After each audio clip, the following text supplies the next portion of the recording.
کہ اسلام کے بنیادی جو چیزیں ہیں، جو اسلام کی بنیاد ہے، جو اسلام کی جڑ ہے، وہ 5 ہیں۔ حضور نے ارشاد فرمایا بنی الاسلام علی دین 5۔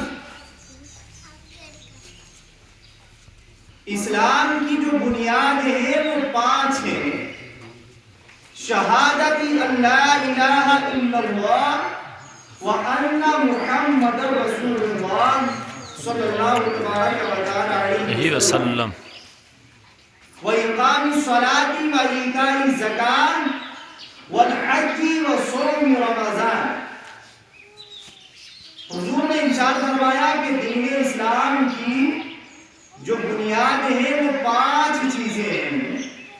پہلی کہ اس بات کی گواہی دینا کہ اللہ رب العزت کے سوا کوئی عبادت کے لائق نہیں ہے، وہی عبادت کے لائق ہے۔ یہ 5 بنیادیں ہر ایک مسلمان کو پتہ ہونا چاہیے، اس کے تعلق سے علم ہونا چاہیے کہ پہلی بات کہ جو اسلام کی بنیاد ہے وہ پہلی جو بات ہے ان میں سے یہ کہ بندہ اس چیز کی گواہی دے، اس کا اقرار کرے کہ اللہ رب العزت کے سوا کوئی عبادت کے لائق نہیں ہے، عبادت صرف رب العزت قدیر خدائے قدوس کی جاتی ہے۔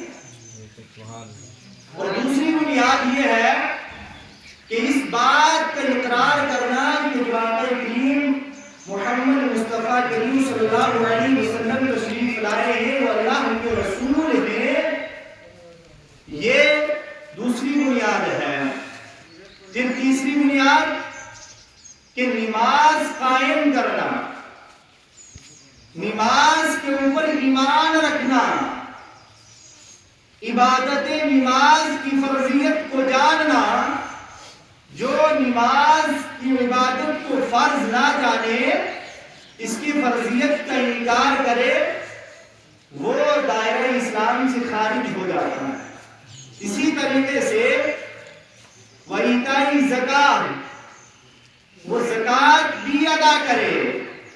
اگر صاحب نصاب ہے تو وہ زکوٰۃ بھی ادا کرے۔ جس طریقے سے نماز کی فرضیت کا انکار کرنے والا جو ہے وہ اسلام کے دائرے سے نکل جاتا ہے، یوں ہی زکوٰۃ کی فرضیت کا انکار کرنے والا بھی دائرہ اسلام سے نکل جاتا ہے۔ نماز کی فرضیت کو کچھ مرحلے تک انسانوں کی ذہن فرضیت کو قبول کرتے ہیں، لیکن جو زکوٰۃ کا معاملہ ہے اس میں جو لوگوں کی ذہنوں کے اندر جو گردش کرتی ہے اس بات پر جو ہے توجہ دینی چاہیے کہ اس زکوٰۃ کے انکار کرنے والے لوگ معاشرے کے اندر بہت زیادہ پائے جاتے ہیں۔ تو زکوٰۃ کا انکار کرنے والا بھی دائرہ اسلام سے نکل جاتا ہے۔ پھر والحج، اللہ رب العزت نے اس کو توفیق دی ہے تو اس پر فرض ہے کہ زندگی میں ایک بار جو ہے وہ حج اس نے کرنا ہے، اس کے اوپر حج فرض ہو گیا۔ پھر اگر رمضان کا مہینہ پائے تو اس کے روزے رکھنے ہیں۔ یہ جو اسلام کی 5 بنیادیں ہیں ان کی میں نے کچھ کم و بیش کر کے تشریحات جو آپ حضرات کے سامنے پیش کی ہے۔ اللہ رب العزت ہمیں ان کے اوپر مکمل طریقے سے عمل کی توفیق عطا فرمائے۔ اب زندگی کے اندر ایک بار حج فرض ہے اگر وہ صاحب استطاعت ہوا ہے۔ اب یہ شان کریمی، شفقت کریمی دیکھیے حضور کی اس امت کے اوپر۔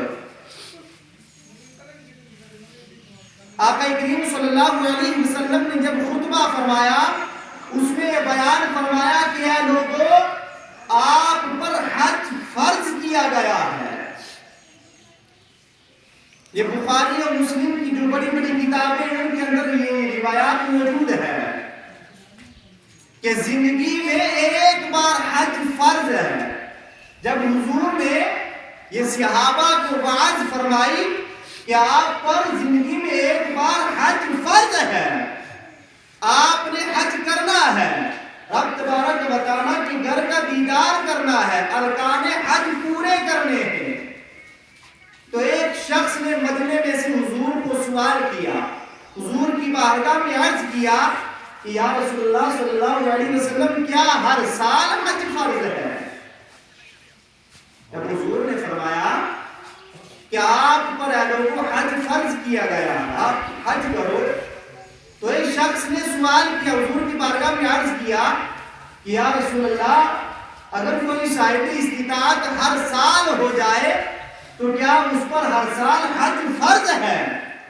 جب ایک بار سوال کیا تو حضور نے خاموشی اختیار کی، جب دوسری بار سوال کیا تو حضور نے پھر بھی خاموشی اختیار کی، جب تیسری بار سوال کیا تو حضور نے تیسری بار بھی خاموشی اختیار کی، تو پھر حضور نے ارشاد فرمایا کہ اے شخص جو تو سوال کر رہا تھا کہ یا رسول اللہ صلی اللہ علیہ وسلم کیا ہر سال حج فرض ہے، تو حضور فرماتے ہیں کہ اگر میں ہاں کہہ دیتا تو آپ لوگوں پر ہر سال جو ہے وہ حج فرض ہو جاتا، اور یہ عمل آپ کے لیے دشوار تھا، آپ پر حج بھی فرض ہو جاتا لیکن اس فرضیت پر آپ سے عمل بھی نہیں ہونا تھا۔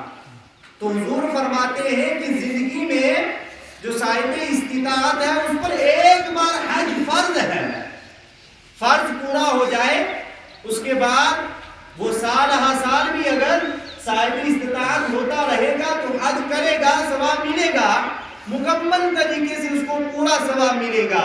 جو حضور نے فرمایا حج المبرور الا جزاء الجنہ، حضور فرماتے ہیں کہ جو رب تبارک و تعالیٰ کی رضا کے لیے حج کرے، حج مبرور کی جو جزا ہے وہ اللہ رب العزت کے نزدیک جنت ہے۔ یعنی جو رب تبارک و تعالیٰ کی رضا کے لیے یہاں سے حج کرنے کے لیے گیا اور حج کیا، اللہ رب العزت اس کے حج کو قبول فرما لے تو اس کی جزا کیا ہے؟ اس کا ٹھکانہ جنت ہے۔ سبحان اللہ اور سبحان اللہ حضرات، جو یہاں سے سفر کر کے رب تبارک و تعالیٰ کی بارگاہ میں یہ قافلے جاتے ہیں، یہ کوئی قافلے عام قافلے نہیں ہیں، یہ کوئی جماعت عام جماعت نہیں ہے، بلکہ فرمایا گیا الحجاج والعمار وفد اللہ۔ سبحان اللہ، کہ جو یہ حجاج کرام کا قافلہ ہے، جو یہاں سے عمرہ کے قافلے جاتے ہیں، یہ اللہ رب العزت کے وفد ہیں۔ سبحان اللہ۔